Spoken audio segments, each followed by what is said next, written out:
Elles se cachent entre les fleurs et la verdure de ce gigantesque jardin.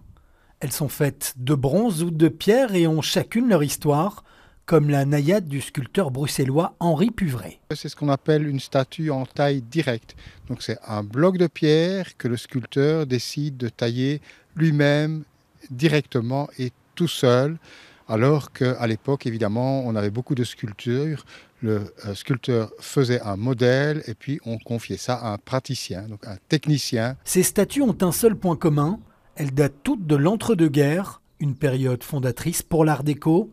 L'exposition se passe dans les jardins, mais aussi dans le musée Van Buren, qui date lui aussi de ces années-là. C'est le voyage dans le temps le plus complet. Déjà, la maison est un vrai voyage dans le temps, puisque chaque chose est à sa place depuis près de 100 ans. C'est tout à fait inédit, pas de reconstitution, pas de déménagement. Et là, on vient injecter une nouvelle vision des œuvres qui sont contemporaines et qui montrent différents aspects de la création artistique de l'époque.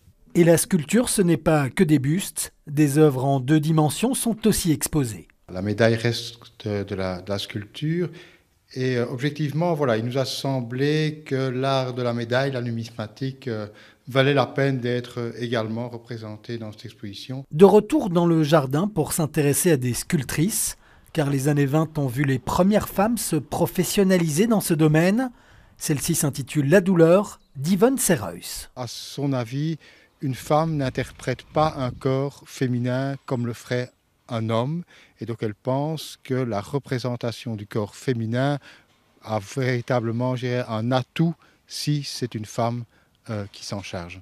Ce voyage 100 ans en arrière démarre ce jeudi et vous aurez jusqu'à la fin de l'été pour contempler ces œuvres dans ce cadre hors du temps.